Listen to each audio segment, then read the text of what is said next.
Hello friends, you all are welcome on my YouTube channel, my online classroom. And today in this video, we are going to continue the same chapter of class 10th history, nationalism in India. देखिए इससे पहले की जो videos हैं मतलब जो content है वो मैंने अपनी प्रीवियस वीडियोस में एक्सप्लेन कर दिया है। अगर आप इस चैनल पे न्यू हैं तो इस चैनल को सब्सक्राइब करिए और साथ ही जो बेल आइकन है उसको भी प्रेस कर लीजिए ताकि उस तरह की और भी वीडियोस आप देख पाएँ और उन वीडियोस को भी आप देख लीजिएगा। तो देखिए आज मैं आपको एक्सप्लेन करने वाली हूँ टूवर्ड्स सिविल डिसओबीडियंस। ठीक है, तो देखिए क्या इसकी स्टार्टिंग थी, किस तरह से महात्मा गांधी जी ने स्टार्ट किया सिविल डिसओबीडियंस मूवमेंट, उसकी तरफ एक राह जो थी, एक वे था, वो उन्होंने स्टार्ट कर दिया। तो ये स्टोरी है इन फैक्ट 1922 में। और क्या हुआ 1922 में महात्मा गांधी ने डिसाइड कर लिया था कि वो विड्रॉ करने वाले नॉन कॉपरेशन मूवमेंट यानी विड्रॉ खत्म करने वाले नॉन कॉपरेशन मूवमेंट को। क्यों उन्हें ऐसा लगा कि इसको बंद कर देना चाहिए? क्योंकि इससे पहले मैंने आपको बता दिया था वहाँ पे क्या हो गया था, चोरी चोरा इंसिडेंट हो गया था। बिकॉज ऑफ दैट कि आपको बताया था मैंने 22 जो पुलिसमैन है उनको जिंदा जला दिया गया था, तो वॉयलेंस क्रिएट हो गया था, हिंसा हो गई थी। और महात्मा गांधी का हमेशा सत्याग्रह के अकॉर्डिंग यही मेन चीज होती है कि वो सत्य और अहिंसा के मार्ग पर चले। तो जब इस तरह की जब हिंसा हो गई तब उन्होंने ये नॉन कॉपरेशन मूवमेंट को कॉल ऑफ करने का, बंद करने का फैसला कर लिया। इसके साथ ही देखिए उन्होंने आग्रह भी किया लोगों से कि वो इस मूवमेंट को बंद करें। अच्छा, ये उन्होंने इसलिए फील किया इस मूवमेंट को, वो स्टर्निंग वॉयलेंट, क्योंकि बहुत सारी जगह जो मैंने अभी बताया कि काफी ज्यादा वॉयलेंट होने लगा था। और सत्याग्रह इसको ये भी नीड थी कि उनको प्रॉपर ट्रेन किया जाए। जब भी इस तरह के मास स्ट्रगल्स, इस तरह के बड़े मूवमेंट हो जहाँ पे बहुत ज्यादा लोगों का पार्टिसिपेशन हो, मास स्ट्रगल्स मीन्स ज्यादा से ज्यादा जब लोगों का वहाँ पे पार्टिसिपेट करें, प्रोटेस्ट करें, स्ट्रगल्स में पार्टिसिपेट करें, तो उनके लिए बहुत जरूरी है कि पहले उनको ट्रेन कर दिया जाए, यानी सत्याग्रह के अकॉर्डिंग वो सच की राह पे चले और इस तरह की हिंसा को ना बढ़ाएं। तो विद इन द कांग्रेस यानी इवन कांग्रेस के अंदर भी जो कुछ लीडर्स थे वो भी बहुत टायर्ड हो गए थे, बहुत थक गए थे इस तरह के मास स्ट्रगल से कि बार बार इस तरह के स्ट्रगल्स हो रहे हैं और नतीजा तब भी देखिए कुछ निकल नहीं रहा था। तो इस वजह से वो चाहते थे क्यों ना पार्टिसिपेट कर लिया जाए, जो इलेक्शन, जो प्रोविंशियल काउंसिल्स के जो इलेक्शन चल रहे थे उसमें पार्टिसिपेट करो। और साथ ही जो गवर्नमेंट ऑफ इंडिया एक्ट 1919 में जो act, government of India act के अकॉर्डिंग जो प्रोविंशियल काउंसिल्स थी उन्होंने इलेक्शंस ऑर्गेनाइज किए थे। तो इनका कहना था कांग्रेस के कुछ लीडर्स का कि उनमें इससे बेटर है कि इन मास स्ट्रगल्स को छोड़ो और इन इस तरह के स्ट्रगल्स, इस तरह के इलेक्शंस में पार्टिसिपेट करो। और साथ ही जब इलेक्शन जो हो रहे हैं उसमें जीत के उसमें पार्टी को फॉर्म करके वहीं पे आप ब्रिटिश की जो पॉलिसीज है उसको अपोज करिए। ठीक है, यानी इलेक्शन में पार्टिसिपेट भी करिए प्रोविंशियल काउंसिल्स के, और उसके साथ ही ब्रिटिश पॉलिसीज की जो भी ब्रिटिशर्स की पॉलिसीज है उसको अपोज करिए, उसको क्रिटिसाइज करिए। पर कैसे करिए? विद इन द काउंसिल, यानी काउंसिल के अंतर्गत रहते हुए, और आर्ग्यू करिए, ब्रिटिशर्स को कहिए कि रिफॉर्म करिए आप ज्यादा से ज्यादा इस कंट्री में, और डेमोस्ट्रेट भी करिए, ठीक है, प्रदर्शन भी करिए काउंसिल्स के खिलाफ। बट ये है कि पार्टिसिपेट करिए, इलेक्शन के थ्रू ये सब चीजें हो सकती हैं। शायद मास स्ट्रगल्स में उनको उनका विश्वास अब नहीं रहता। ठीक है, इसके साथ ही देखिए जो सीआर दास और जो मोतीलाल नेहरू थे उन्होंने अपनी एक अलग फॉर्म कर ली थी, Swaraj party with in the Congress. ठीक है, कांग्रेस में रहते हुए ही उन्होंने स्वराज पार्टी को फॉर्म कर लिया था। तो ये याद रखिएगा, इसको मार्क कर लीजिए, 1 मार्क का क्वेश्चन यहाँ से बन जाता है। इसके साथ ही उन्होंने आर्ग्यू किया था for return to council politics, की सभी को पता है कि काउंसिल पॉलिटिक्स में वापस आ जाओ, इस तरह के मास स्ट्रगल्स मत करो। तो बट जो यंगर लीडर्स थे जैसे जवाहरलाल नेहरू, सुभाष चंद्र बोस, वो प्रेस करना चाहते थे, वो ज्यादा और रेडिकल यानी हर तरह से चेंजेस चाहते थे। ठीक है, तो वो मास एजिटेशन यानी मास मूवमेंट्स के सपोर्ट में थे और फुल इंडिपेंडेंस ये चाहते थे, तो इसके सपोर्ट में ये थे। ठीक है, इसका मतलब हमें यहाँ पे ये समझ में आ गया कि सीआर दास और मोतीलाल नेहरू जो थे वो चाहते थे कि काउंसिल में रह के, ठीक है, काउंसिल पॉलिटिक्स में इन्वॉल्व होकर ही हम रिफॉर्म कर सकते हैं। और जवाहरलाल नेहरू और सुभाष चंद्र बोस का कहना था कि नहीं, रेडिकल मास एजिटेशन और फुल इंडिपेंडेंस पाने के लिए हमें एकदम चेंजेस और रेडिकल मास एजिटेशन तो करने ही पड़ेंगे। ठीक है, तो यहाँ तक ये क्लियर हो गया। उसके बाद देखिए सेकंड पैरा में क्या दिया हुआ है, इस तरह की सिचुएशन में इंटरनल डिबेट और डाइसेंशन, टू फैक्टर्स अगेन शिफ्ट, ठीक है, इंडियन पॉलिटिक्स को टुवर्ड्स द लेट 1920s में। इस तरह के दो चीज़ों की वजह से आप कह सकते हो कि इंडियन पॉलिटिक्स पूरी तरह से शेप हुई थी। क्या थे वो? 2 रीजंस। फर्स्ट था आपका इंटरनल डिबेट, ठीक है, अंतर्गत ही पॉलिटिकल पार्टीज के अंदर ही इतना सारा डिबेट चल रहा था, और डाइसेंशन, ठीक है, असहमति कि बात कोई भी पॉइंट होता था वो असहमत होते थे। तो इस वजह से इंडियन पॉलिटिक्स जो थी वो काफ़ी ज़्यादा बदल गई थी, काफ़ी ज़्यादा उसमें बदलाव आ गया था लेट 1920s में। इसके बाद देखिए the first was the effect of the world wide economic depression. इसके साथ ही जो फर्स्ट इफेक्ट हुआ था इसके वजह से, किसकी वजह से? जो इंडियन पॉलिटिक्स इस तरह के इंटरनल डिबेट और डाइसेंशन यानी असहमति के 2 फैक्टर्स की वजह से, इनके वजह से क्या 2 और भी चीज़ें हुई थी कंट्री में। तो ये इसमें से फर्स्ट था कि world wide economic depression I, ठीक है। और ये स्टार्ट हुआ था आपका 1929 से 1930 और इफेक्ट जो थे इसके 1934 तक नजर आए। तो जब इस तरह की इकोनॉमिक डिप्रेशन यानी आर्थिक मंदी जब दुनिया भर में पड़ी तो इंडिया भी उससे अछूता नहीं रह गया, बल्कि इंडिया को भी फेस करना पड़ा इकोनॉमिक डिप्रेशन के काफी सारे प्रभाव। तो इसमें क्या था, जो एग्रीकल्चर प्राइसेस थे, ठीक है, वो एकदम से गिर पड़े। यानी जो चीजें बहुत ऊंचे दामों पे पहले मिलती थी, अब इकोनॉमिक डिप्रेशन के आने की वजह से वो उसके दाम बिल्कुल गिर गए थे। और ये कब से गिरे, 1926 से लेके और 1930 तक तो एकदम धड़ाम से ही गिर पड़े थे, ठीक है, कॉलेप्स हो गए थे, बिल्कुल बहुत बुरी तरह गिर पड़े थे प्राइजेस।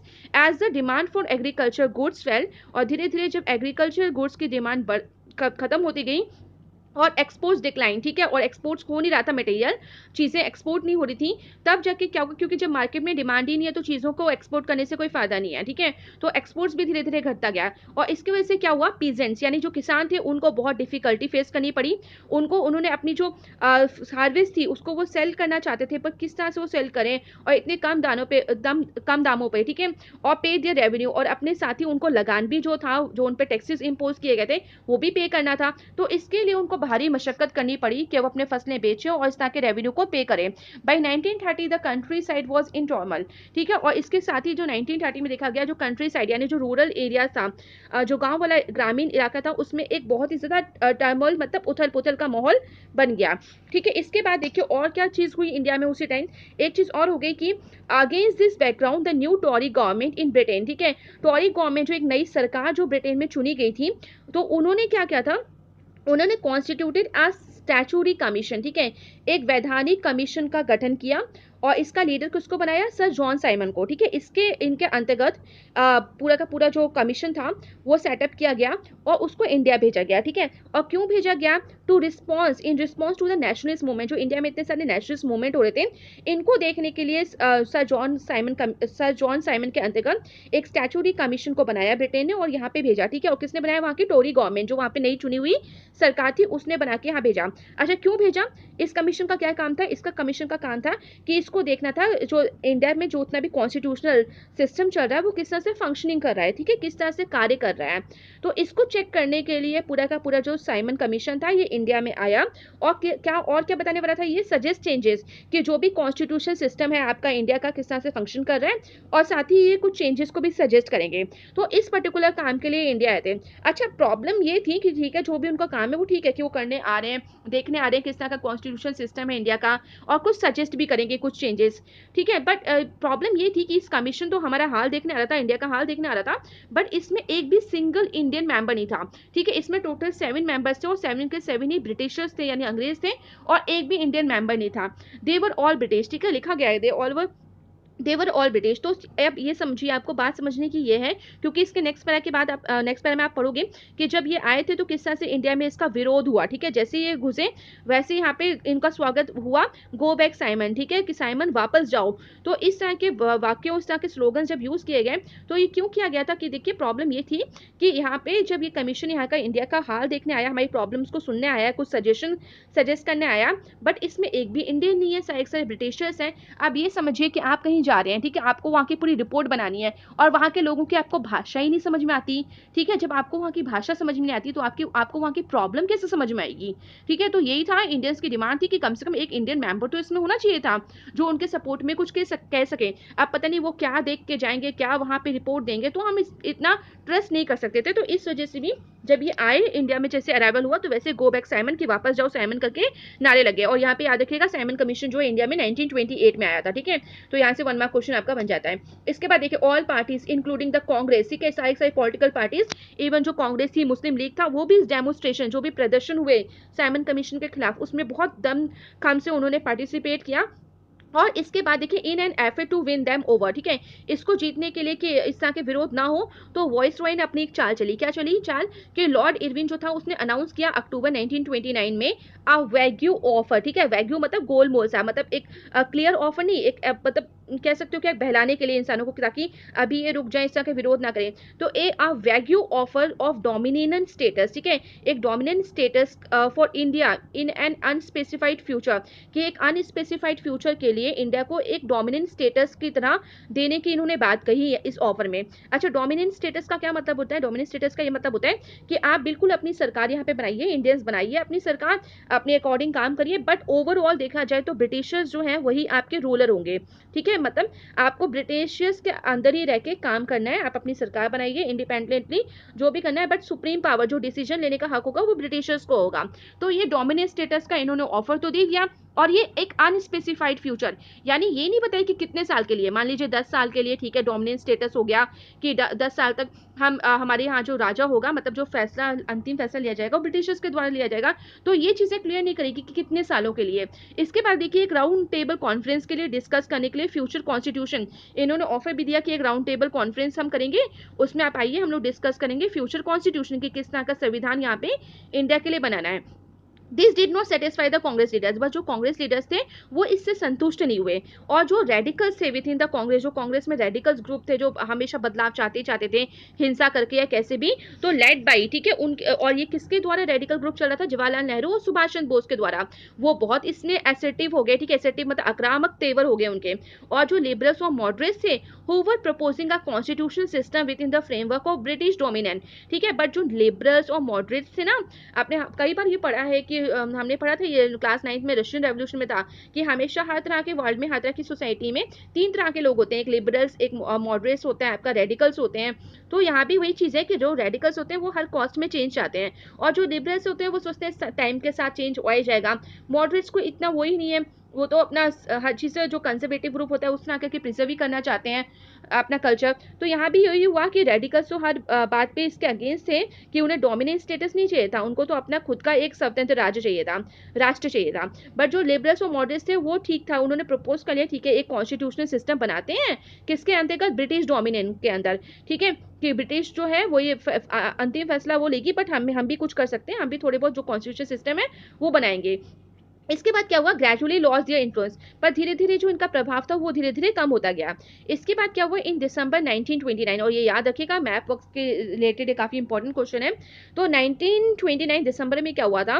लाहौर कांग्रेस सेशन हुआ था, ठीक है, आईएनसी का सेशन हुआ था, और इसकी प्रेसिडेंसी किसके अंतर्गत? जवाहरलाल नेहरू के अंतर्गत लाहौर कांग्रेस जो हुआ था सेशन, उसमें उन्होंने क्या फॉर्मलाइज किया था? उन्होंने डिमांड ऑफ पूर्ण स्वराज, ठीक है, अगर आपसे पूछा जाए कि इन दिसंबर 1929 में कौन सा सेशन हुआ था, तो आंसर होगा लाहौर सेशन, लाहौर का कांग्रेस सेशन हुआ था।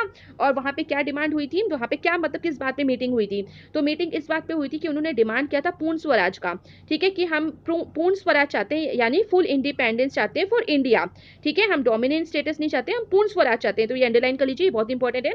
और इट वॉज डिक्लेयर, और वहां पे डिक्लेयर भी कर दिया कि 26 जनवरी 1930, अब से जब मतलब 26 जनवरी 1930 वहाँ पे डिक्लेयर कर दिया कि 26 जनवरी 1930 को हम क्या सेलिब्रेट करेंगे? अपना independence day, when people want to take a place to struggle for complete independence. और वहाँ पे लोगों ने एक कंप्लीट इंडिपेंडेंस प्राप्त करने की शपथ भी ले ली कि जब तक हमें ये प्राप्त नहीं हो जाएगी तब तक हम इसी तरह से मिलते रहेंगे और काम करते रहेंगे। But the celebrations attracted very little attention, बस इस बट ये जो सेलिब्रेशन हुई थी, देखिए, एक मौखिक रूप से उन्होंने अनाउंस कर दिया था कि 26 जनवरी 1930 को हम अपना इंडिपेंडेंस डे सेलिब्रेट करेंगे, पर अभी तक इंडिया को स्वतंत्रता नहीं मिली थी। तो यही पॉइंट था कि काफ़ी लोग ये तो अपना सेलिब्रेशन करने में लगे, बट काफ़ी लोग इस सेलिब्रेशन पे उन्होंने ध्यान ही नहीं दिया, उन्हें लगा ये बहुत दूर की बात है। देखिए, जब तक जिंदगी में कोई चीज़ मिल ना जाए, प्राप्त ना हो जाए, तब तक उसका, कहते हैं कि दूर के सपने ही होते हैं, वो सच नहीं होते। तो इस वजह से इस सेलिब्रेशन को कुछ लोगों ने खास अटेंशन नहीं दिया। So Mahatma Gandhi had to find a way to relate this abstract idea of freedom to more concrete issues of everyday life. फिर उसके बाद महात्मा गांधी जी ने एक बहुत अच्छा, मतलब रास्ता सोचा कि आप कुछ ना कुछ तो करना है, इस एब्स्ट्रैक्ट आइडिया, जो ये बात सोची है कि स्वतंत्रता दिवस इस दिन मनाएंगे, इसके लिए बहुत ज़्यादा स्ट्रगल करना पड़ेगा, है ना। तो उन्होंने अपना सोचा कि कुछ ठोस मुद्दों पे, concrete issues of everyday life, ठीक है, कि उन्हें रिलेट करना होगा इस जो एब्स्ट्रैक्ट आइडिया है फ्रीडम का, किसके साथ? ठोस मुद्दे और रोज़ की ज़िंदगी में जो ठोस मुद्दे होते हैं, रोज़ रोज़ के जो इश्यूज़ होते हैं, उनको पकड़ें ताकि जो लोग हैं ज़्यादा से ज़्यादा पार्टिसिपेट करें स्ट्रगल में और लड़ें, ठीक है ना? क्योंकि देखिए एक इंसान के करने से कुछ नहीं होता। जब स्ट्रगल और पार्टिसिपेशन की बात आती है तो सभी को पार्टिसिपेट करना है, क्योंकि एक की स्वतंत्रता की बात नहीं हो रही, पूरे देश के नागरिकों की स्वतंत्रता हो रही है और तभी मिलेगी जब सब पार्टिसिपेट करेंगे। इसके बाद देखिए नेक्स्ट टॉपिक क्या आ रहा है, तो वो आ रहा है the salt march and the stadium, ठीक है? इसी को देखिए याद रखिएगा, सॉल्ट मार्च को सिविल डिसोबीडियंस मूवमेंट के नाम से भी जाना जाता है, क्योंकि सिविल डिसोबीडियंस मूवमेंट में ही सॉल्ट मार्च स्टार्ट हुई थी और इसको ही पूरे एक कह सकते हो कि आप पूर्ण रूप से हम सीडीएम के नाम से जानते हैं। तो देखिए यहाँ पे जो लास्ट लाइन यहाँ पे गांधी जी ने बोला कि एक कॉन्क्रीट ठोस मुद्दे से जोड़ना होगा एवरीडे लाइफ के, ताकि लोग पार्टिसिपेट करें, ठीक है? इस मूवमेंट में अगर स्वतंत्रता कह दोगे तो शायद कंप्लीट इंडिपेंडेंस के लिए कोई पार्टिसिपेट नहीं करेगा। तो अब इन्होंने सोच लिया था कि एवरीडे के कॉन्क्रीट इश्यूज से इसे कनेक्ट करना होगा, और इसमें कॉन्क्रीट इश्यूज का क्या है, तो ये है सॉल्ट, ठीक है? मैं आपको यही बता देती हूँ, सॉल्ट। देखिए सारे जो पैराज होते हैं, सारे चैप्टर्स एक दूसरे से कनेक्टेड होते हैं एनसीईआरटी में, और जैसे हम एक पैरा पढ़ते हैं लास्ट में तो हमें पता चल जाता है कि हम नेक्स्ट पैरा में क्या पढ़ने वाले हैं। तो अब देखिए क्या था, तो अब स्टार्ट हो रहा है the salt march and the civil disobedience movement. तो देखिए महात्मा गांधी ने फाउंड कर लिया था ये चीज कि एक जो सॉल्ट होता है, ये जो कॉन्क्रीट इशू है, ठीक है, एक ठोस मुद्दा है, एक पावरफुल सिंबल है जिससे कि पूरे देश को यूनाइट कर सकते हैं। अब आप सोचोगे कि एक सॉल्ट से, एक नमक से किस तरह से यूनाइट कर सकते हैं, तो बिल्कुल कर सकते हैं। आप देखिए क्या है, तो ऑन 31 जनवरी क्या हुआ 1930 में, गांधी जी ने एक लेटर सेंड किया, ठीक है? किसको एक लेटर भेजा, वाइसरॉय इरविन को, और उस लेटर में इन्होंने 11 डिमांड्स यानी 11 इच्छाएं लिखी अपनी। क्या थी वो 11 डिमांड्स, उसमें से कुछ जो डिमांड्स थी वो जनरल इंटरेस्ट की थी, यानी सभी के लिए थी, ठीक है? जनरल इंटरेस्ट माने सबके भलाई के लिए थी। और कुछ जो डिमांड्स थी वो स्पेसिफिक डिमांड्स थी, स्पेसिफिक डिमांड्स कुछ क्लासेस के लिए, कुछ इंडस्ट्रीज, कुछ थी इंडस्ट्रियलिस्ट की, ठीक है, और कुछ थी किसानों की। तो सबकी अलग अलग डिमांड्स थी और सबकी एक जनरल इंटरेस्ट के लिए भी उन्होंने ये लेटर लिखा था। टोटल 11 डिमांड्स थी इसमें, ठीक है? अच्छा, अब इसका देखिए डिमांड्स का जो था ये वाइड रेंजिंग था, यानी हर किसी एक क्लासेस से लेके दूसरी क्लासेस तक वो जनरल डिमांड्स भी थी, so that all classes with in Indian society could identify with them and everyone could be brought together in a United campaign. तो इसको याद रखने की जरूरत है। क्यों सबसे रिलेटेड, क्यों गांधी जी ने डिमांड लिखी थी यहाँ पे, इसलिए लिखी थी जब हर एक वर्क से रिलेटेड, हर एक क्लास से रिलेटेड जब डिमांड्स होंगी तो इंडियन सोसाइटी के सारे लोग अपने आप को इससे जोड़ के देखेंगे, आइडेंटिफाई करेंगे, और साथ ही जब मास मूवमेंट होगा तो उसमें पार्टिसिपेट भी करेंगे, ठीक है? इसके बाद देखिए द मोस्ट स्टेयरिंग, सबसे जो यहाँ पे इंपॉर्टेंट, स्टेयरिंग मतलब होता है इंपॉर्टेंट, जो मेन महत्वपूर्ण जो डिमांड थी वो थी एबॉलिश द सॉल्ट टैक्स, ठीक है? अच्छा, क्या था उस टाइम, सॉल्ट वॉज, हमें पता है, ये याद रखिएगा कि सबसे जो इंपॉर्टेंट डिमांड जो इसमें लेटर में लिखी थी वो थी कि जो सॉल्ट टैक्स है उसको एबॉलिश कर दिया जाए। एबॉलिश मतलब हटा दिया जाए, यानी सॉल्ट टैक्स का क्या मतलब है कि नमक पे भी उस टाइम कर यानी टैक्स लगाए गए थे। तो सॉल्ट, और ये जो टैक्स था कोई मामूली नहीं, 10 गुना बड़ा हाई टैक्स लगाया गया था। तो सॉल्ट वॉज समथिंग कंज्यूम, और ये बात याद रखने की जरूरत है हमें कि चाहे अमीर हो चाहे गरीब हो, ठीक है, हर कोई सॉल्ट कंज्यूम करता है, and it was the most of the most essential items of food. और हमें ये भी पता है कि बहुत इंपॉर्टेंट फूड आइटम है ये, जो हर तरह के फूड में पड़ता है। तो इसके लिए बहुत ज़रूरी है हमें ये भी समझना है कि रिच पुअर सब लोग खाते थे। तो अब जब ये इस तरह का सॉल्ट जो मूवमेंट होगा तो बिल्कुल हर कोई इसमें पार्टिसिपेट करेगा, क्योंकि सबकी प्रॉब्लम एक जैसी थी, चाहे अमीर हो चाहे गरीब हो, और उसको सॉल्ट टैक्स पे करना पड़ता था। अच्छा देखिए अब क्या था, the tax on salt and the government monopoly over its production, Mahatma Gandhi declare reveal the most oppressive face of British rule. तो गांधी जी का ये कहना था कि जिस तरह से सॉल्ट एक बेसिक इंग्रेडिएंट है, बहुत ज़रूरी होता है सभी के लिए, और उस पर टैक्स लगा देना, और टैक्स नहीं बहुत हैवी टैक्स लगा देना, और गवर्नमेंट की मोनोपोली हो जाना जब यहाँ इसका प्रोडक्शन, यानी एक तो टैक्स लगाना, और ऊपर से इनका ये कहना था ब्रिटिशर्स का कि जहाँ पे नमक बनता है वो सारे जो एरिया होगा वो किसके कंट्रोल में होगा, वो ब्रिटिशर्स के कंट्रोल में होगा। यानी इंडियंस को बिल्कुल अलाउ नहीं है कि वो वहाँ से नमक बनाए या खुद बेच पाए या खुद खरीद पाए। तो इनका कहना था कि सिर्फ हम ही बनाएंगे, हम ही उन एरियाज पे कब्जा कराया हुआ है, और हम ही बनाएंगे और हम ही बेचेंगे, और जितने भी दाम पे बेचेंगे इंडियंस को खरीदना पड़ेगा, ठीक है? ऊंचे दामों पे बेचेंगे चाहे तो उनको खरीदना पड़ेगा। तो ये चीज़ जो थी ये बहुत गलत था। तो इसके लिए महात्मा गांधी ने कहा है कि ये जो इस तरह के सॉल्ट टैक्स जो इन्होंने लगाया है, उन्होंने वास्तव में ब्रिटिश ने अपना चेहरा दिखाया, और कैसा चेहरा दिखाया है, एक ऑपरेसिव चेहरा दिखाया है कि किस तरह से वो दूसरों पर दमन करते हैं, दूसरे लोगों का विनाश करते हैं। तो एक विनाशकारी चेहरा उन्होंने अपना दिखा दिया ब्रिटिश रूल ने। फिर इसके बाद देखिए नेक्स्ट पैरा में क्या दिया है कि महात्मा गांधी जो इस तरह के लेटर से उन्होंने एक चीज प्रूव कर दी कि एक अल्टीमेटम दिया था, एक तरह की वार्निंग, चेतावनी दी थी, और उन्होंने कहा था इरविन को, अगर मेरी ये डिमांड जो है 11 जो मैंने डिमांड्स दी हैं आपको, अगर ये 11 मार्च तक, ठीक है ना, अगर ये फुलफिल नहीं होती तो जो कांग्रेस है वो एक बहुत बड़ा सिविल डिसओबीडियंस कैंपेन जो है वो लॉन्च करेगी। अच्छा, इरविन जो था वाज अनविलिंग टू नेगोशिएट, उसकी कोई इच्छा नहीं, तो उसको लगा था बस ऐसी ही चेतावनी या इस तरह की बातें दी जा रही है, डराया जा रहा है, पर मुझे उसको बिल्कुल अनविलिंग था कि उसको किसी तरह का नेगोशिएट यानी किसी तरह की बातचीत करनी नहीं थी। सो महात्मा गांधी ने क्या किया, एक स्टार्ट कर दिया अपना फेमस सॉल्ट मार्च जो था, मूवमेंट और एक्म्पनीड, ठीक है, अपने साथ अपने खुद तो गए, पार्टिसिपेट किया, खुद चले, और उस अपने साथ ही जो 78 जो ट्रस्टेड वॉलंटियर्स थे, जो इनके लोग थे भरोसेमंद वाले 78 वॉलंटियर्स जो थे इनके, आप कह सकते हो इनके शिष्य, तो वो भी इनको फॉलो करते हुए इनके साथ हो चले। और इस तरह से जो मार्च जो था, ये पूरा का पूरा जो मार्च था वो स्टार्ट हुआ, और ये 240 माइल्स तक चले। ये गांधी जी आश्रम से लेकर साबरमती में जो आश्रम था वहां से चले, और कहाँ तक पहुंचे, ये गुजरात का जो कोस्टल टाउन था डांडी, ठीक है, यहाँ पे पहुंचा। ये याद रखिएगा, डांडी जो है काफी बार मैप में पूछा जाता है, तो ये कोस्टल टाउन है, आपको कोस्टल लाइन जो गुजराती है वहां पे लोकेट करना करके दिखाना होगा। तो वॉलंटियर्स जो थे ये 24 दिन तक चले, और 240 माइल अगर चले हैं तो, और 24 डेज में कवर किया है एरिया, तो यानी एक दिन में वो 10 माइल पैदल चले। अच्छा, thousands came to hear Mahatma Gandhi wherever he stop, और जहां भी महात्मा गांधी रुकते थे तो वो कुछ ना कुछ बातें लोगों को बताते थे, तो उन बातों को सुनने के लिए हजारों लोग उनके पास आते थे, और वहां पे गांधी जी बताते थे कि उनके हिसाब से क्या मीनिंग है स्वराज का, ठीक है, सेल्फ रूल, इसके बारे में वो बताते थे। और एंड आज्ड, आज्ड मतलब होता है आग्रह करना, साथ ही वो आग्रह भी करते थे, पीसफुली डेफी द ब्रिटिश, यानी ब्रिटिशर्स जो भी आपसे कहते हैं, जो भी बातें आपको बोलते हैं, डेफी मतलब उनका इनकार कर दो, शांतिपूर्वक तरीके से उनके जो ऑर्डर्स हैं, जो भी वो आपको ऑर्डर देते हैं उसको मना कर दो, जो भी चीज वो कहते हैं वो आप उसको मना कर दो। तो ऑन 6 अप्रैल को क्या हुआ, गांधी जी वहां पे डांडी विलेज पहुंच गए, और वहां पे सेरेमोनियली जो था, सेरेमोनियली वे में एक पूरे आप कह सकते हो जब हम नहीं किसी राजा को राजगद्दी पे बिठाते तो किस तरह का एक उत्सव होता है, तो उसी तरह से सेरेमोनियली मतलब कि पूरी तरह से उन्होंने वास्तव में एक सबको बताते हुए जो सॉल्ट लॉ था उसको वॉयलेट किया। और कैसे वॉयलेट किया, जो manufacturing salt by boiling sea water, जो सी वाटर था उसमें से बस उन्होंने वहां से सॉल्ट बना दिया। तो इस तरह से कह सकते हो, क्योंकि वहां पे तो इंडियंस को मना था ना, इंडियंस को तो कहे सॉल्ट टैक्स के और सॉल्ट लॉ के अकॉर्डिंग ये था कि इंडियंस जो है वो सॉल्ट का मैन्युफैक्चर नहीं कर सकते, वो सिर्फ ब्रिटिशर्स कर सकते हैं। तो गांधी जी ने सिर्फ वो बॉइलिंग सी वाटर से जब नमक उठाया और बना दिया, उसको छू के बस मुट्ठी में ले लिया, तो उसी से समझ में आ गया कि अब क्या हो गया है, सॉल्ट जो लॉ है वो वॉयलेट हो चुका है, वो एबॉलिश हो चुका है। अच्छा, यही एक बिगनिंग थी जो सीडीएम की बिगनिंग थी।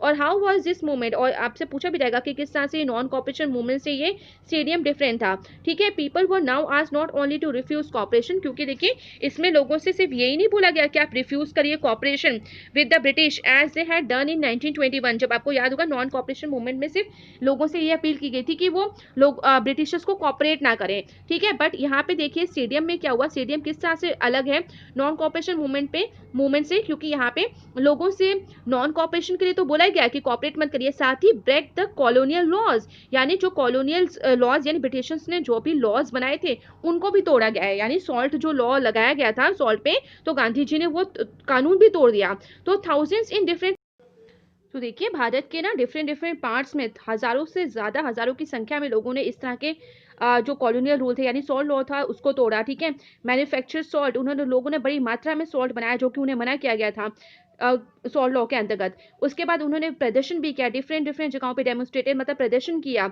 और कहाँ पे गवर्नमेंट सॉल्ट फैक्ट्रीज के आगे बैठ के प्रदर्शन किया।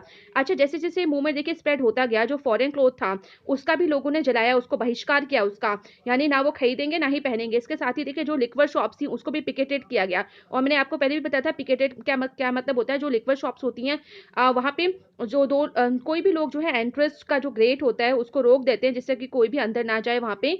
तो इस तरह से देखिए एक्टिविटीज होने लगी, और पीजेंट्स जो थे, जो किसान थे, उन्होंने भी रेवेन्यू देने यानी लगान देने से मना कर दिया था, और चौकीदारी जो टैक्सेस लगाए जाते थे उनपे, उस तरह के करों को देने से इनकार कर दिया किसानों ने। इसके बाद देखिए जो विलेज ऑफिशियल से रिजाइंड, इसका मतलब जो विलेज में जो ऑफिसर्स थे यानी इंडियंस ही वहाँ पे काम करे थे एज ऑफिसर्स, ब्रिटिश ऑफिसर्स की तरह उनके द्वारा अपॉइंट किए हुआ, तो उन ऑफिसर्स ने भी, इंडियन ऑफिसर्स ने भी वहाँ पे मना कर दिया, उन्होंने रेजिग्नेशन दे दिया, अपने पोस्ट से इस्तीफा दे दिया। इसके बाद देखिए डिफरेंट डिफरेंट जगहों पे यहाँ तक कि जो जंगलों में फॉरेस्ट पीपल जो थे, उन्होंने भी वॉयलेट किया था फॉरेस्ट लॉज, जो कि कई सारे जो पहले था कि फॉरेस्ट लॉ बना दिए गए थे, रिजर्व फॉरेस्ट बना दिए गए थे, जहाँ पे जो ये ट्राइबल कम्युनिटी के लोग लोग हैं वो वहाँ पे रखे, वहाँ पे कोई भी चीज़ कलेक्ट नहीं कर सकते, अपने मतलब जानवरों को नहीं चरा सकते, लकड़ियाँ नहीं काट सकते। तो ये सारी एक्टिविटीज़ जो थी वो अब फॉरेस्ट पीपल ने करना शुरू कर दिया था। उनके कोई कानून उन्होंने मानना बंद कर दिया था ब्रिटिशर्स के, और वो बस जाते थे वहाँ जंगलों में और पेड़ वेड़ काटते थे और अपने जानवरों को भी चराते थे। तो इस तरह की एक एक्टिविटी पूरे थ्रू आउट द कंट्री होने लगी। इसके बाद देखिए नेक्स्ट पैरा में क्या दिया हुआ है कि इस तरह से जब डेवलपमेंट होने लगा, डेवलपमेंट इन द सेंस कि एक पूरे के पूरे इस मूवमेंट में, स्ट्रगल में लोग ज़्यादा से ज़्यादा मात्रा में पार्टिसिपेट करने लगे, तो जो कॉलोनियल गवर्नमेंट थी यानी ब्रिटिशर्स जो थे, उनको बड़ा डर लगने लगा। और इस डर के साथ ही उन्होंने क्या किया, उन्होंने कांग्रेस लीडर्स को एक के बाद एक उन्होंने उनको अरेस्ट करना स्टार्ट कर दिया। अच्छा, इसके बाद देखिए और भी कई सारे वॉयलेंट क्लैशेस हुए, कई कई जगहों पे झड़पें हुई ब्रिटिशर्स और सत्याग्रहीज के बीच में। यहाँ तक कि जो अब्दुल गफ्फार खान थे, जो एक डिवोटेड डिसिपल थे महात्मा गांधी के, यानी शिष्य थे, एक बहुत ही आप डिवोटेड समझ सकते हो कि एक समर्पित साथी थे जो वो महात्मा गांधी के, उनको भी अरेस्ट कर लिया गया अप्रैल 1930 में। अच्छा, इससे जो थी भीड़ बहुत गुस्सा आ गई, जो क्राउड था बहुत गुस्सा आ गया, और उन्होंने डेमोस्ट्रेशन यानी प्रदर्शन किया। कहाँ पे? पेशावर की गलियों गलियों में, स्ट्रीट्स में। इसके बाद देखिए फेसिंग आर्मर्ड कार, जो बस्तरबंद गाड़ियां होती हैं, जिनमें पूरी की पूरी बंदूकें बंदूकें लेस जो गाड़ियां होती हैं पुलिस की, उनको उनको फेस किया, यहाँ तक कि पुलिस की फायरिंग को भी फेस किया सत्याग्रहीज ने। अच्छा, इसमें काफी सारे लोग मर भी गए, और 1 महीने बाद ही जो था वो गांधी जी को भी वहां से अरेस्ट कर लिया गया। और इंडस्ट्रियल वर्कर्स जो थे इसके खिलाफ में शोलापुर में उन्होंने अटैक कर दिया पुलिस पोस्ट पे, यानी पुलिस स्टेशन पे, म्यूनिसिपल बिल्डिंग्स जो थी वहां पे अटैक कर दिया लोगों ने गुस्से में। जो कोर्ट्स थे, जो रेलवे स्टेशन थे, वहां पे सब, जो कि एक तरह से आप मान सकते हो कि all structures that symbolize British rule, जो सारे के सारे ये जो स्ट्रक्चर्स थे, यानी कि जो पुलिस स्टेशन था, म्यूनिसिपल बिल्डिंग्स थी, जो अदालतें थी, रेलवे स्टेशन थे, तो एक तरह के ये ब्रिटिश रूल के सिंबल्स थे। तो इन पे सबने आक्रमण कर दिया, इन सब पे हमला कर दिया। इसके बाद देखिए अफ्रीकन गवर्नमेंट, अफ्रीकन मतलब भयभीत जो ये गवर्नमेंट थी, ब्रिटिश गवर्नमेंट, उनको भी रिस्पॉन्ड करना था। ऐसा तो था नहीं कि वो चुपचाप बैठते सब देखते रहेंगे। तो उन्होंने बदले में क्या किया, उन्होंने ब्रूटल रिप्रेशन किया। ठीक है, पॉलिसी कौन सी पॉलिसी अपनाई? ब्रूटल रिप्रेशन की, यानी बहुत बुरी तरह से उन्होंने सत्याग्रही लोगों को, जो सत्याग्रही मूवमेंट पार्टिसिपेट करते, उनको बहुत निर्मम तरीके से उनको बहुत बुरा पीटा, बुरी तरह से मारा पीटा। और पीसफुल सत्याग्रही देखिए, उन पीसफुल सत्याग्रही जो बैठे थे उन पे अटैक किया गया, आक्रमण किया गया, उनके वीमेन जो थी, चिल्ड्रन थी, उनको मारा पीटा गया। साथ ही माना जाता है कि इसमें पूरे इस तरह की चीजों में पूरे 1 लाख जो लोग थे उनको अरेस्ट कर लिया गया था, गिरफ्तार कर लिया गया था।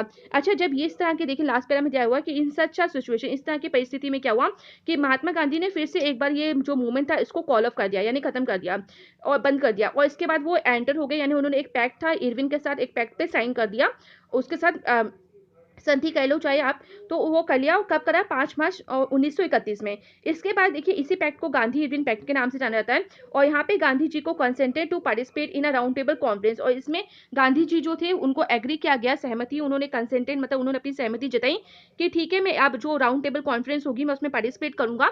क्योंकि देखिए इससे पहले भी एक राउंड टेबल कॉन्फ्रेंस हुई थी जिसमें कांग्रेस ने बॉयकॉट कर दिया था। ठीक है, कांग्रेस ने उसका बहिष्कार कर दिया था। फर्स्ट राउंड टेबल कॉन्फ्रेंस में कोई भी इंडिया की तरफ से पार्टिसिपेट नहीं किया था, किसी कांग्रेस ने नहीं किया था। बट आप देखिए यहाँ पे जब गांधी इरविन पैक्ट हुआ तो उसके according round table, second round table conference जो थी वो ऑर्गेनाइज हुई, और गांधी जी ने सहमति जताई कि वो इसमें पार्टिसिपेट करेंगे, और ये लंदन में हुआ।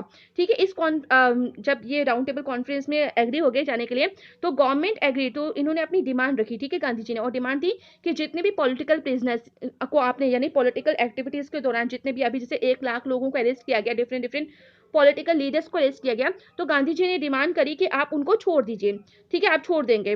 तो गवर्नमेंट ने, जो ब्रिटिश गवर्नमेंट थी, वो भी एग्री हो गई कि ठीक है, हम पॉलिटिकल प्रिजनर्स को छोड़ देंगे।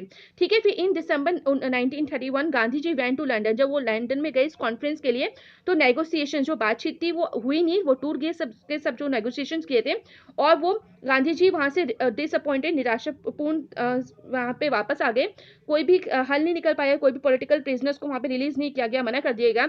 और बैक इन इंडिया जब वो वापस आए तो उन्होंने देखा कि जो गवर्नमेंट है, जो ब्रिटिश गवर्नमेंट है, उसने एक नया तरीका इस्तेमाल किया है फॉर रिप्रेशन। ठीक है, रिप्रेशन मतलब फिर से किस तरह से दमन किया जाए, किस तरह से लोगों को मारा पीटा जाए, यहाँ पे इस तरह के मूवमेंट्स ना हो, इसके लिए उन्होंने एक नई तरह से पूरी की पूरी साइकिल स्टार्ट करी, नया तरह का प्रोसेस यहाँ पे स्टार्ट किया। इसके अंतर्गत देखिए जो गफ्फार खान और जो जवाहरलाल नेहरू थे, उन दोनों को जेल में डाल दिया गया था। और जो Congress had been declare illegal, और जो कांग्रेस पहले एक पॉलिटिकल पार्टी की तरह यहाँ काम कर रही थी उसको इलीगल डिक्लेयर कर दिया गया। और काफ़ी सारे मेजर्स, काफ़ी सारी चीज़ें इम्पोज करी गई जिससे कि क्या हो, जो मीटिंग्स हैं, डेमोन्स्ट्रेशंस हैं और जो बॉयकॉट्स हैं उनको रोका जा सके। ठीक है, कोई मीटिंग ना करे, कोई प्रदर्शन ना करे और कोई बॉयकॉट्स ना हो। ठीक है, कोई बहिष्कार ना कर सके। तो इन सारी चीज़ों को रोकने के लिए बहुत सारी न्यू न्यू तरह के कानून लगाए गए लोगों पे, और विद ग्रेट एप्रीहेंशन। ठीक है, इस भारी आशंका के माहौल में, ठीक है, एप्रीहेंशन मतलब बहुत आशंकाओं वाला जो माहौल होता है, उसमें महात्मा गांधी ने रीलॉन्च किया, फिर से सीडीएम मूवमेंट को रीलॉन्च किया, फिर से स्टार्ट किया। और फॉर ओवर अ ईयर, ठीक है, एक साल के अंतर्गत जो मूवमेंट था वो कंटिन्यू तो रहा, बट देखा गया कि 1934 तक आते आते जो इसका मोमेंटम था, मोमेंटम मतलब इसकी जो गति थी, ठीक है, जो इसकी स्पीड थी, कि स्टार्टिंग में ठीक ठाक चला, बट बाद में देखा गया 1934 में कि इस मूवमेंट ने अपनी जो पूरी गति थी वो बिल्कुल छोड़ दी थी, यानी बहुत ही धीमा पड़ गया था। इट मीन्स कि बहुत ज़्यादा लोगों ने फिर इस पर सपोर्ट नहीं किया। अच्छा, एक चीज़ और मैं यहाँ पे आपको बता दूं, जहाँ पे अब्दुल गफ्फार खान जी का यहाँ पे आया था लाइन, तो याद रखिएगा, इनको फ्रंटियर गांधी के नाम से भी जाना जाता है। कभी 1 मार्क के क्वेश्चन में आपसे पूछा जाएगा कि who was also called as the frontier Gandhi, तो आपका आंसर होगा अब्दुल गफ्फार खान। ठीक है, तो ये याद रखिएगा। तो यहाँ से काफ़ी ज़्यादा 1 मार्क के क्वेश्चन आपके बन जाते हैं। इवन गांधी इवन फैक्ट काफ़ी इंपॉर्टेंट है। तो आई होप यहाँ तक आपको क्लियर हो गया होगा। जो बाकी का कंटेंट है, how participants saw the movement, वो मैं अपनी नेक्स्ट वीडियो में आपको एक्सप्लेन करूंगी। So thank you everyone, and please like share subscribe this channel for more updates.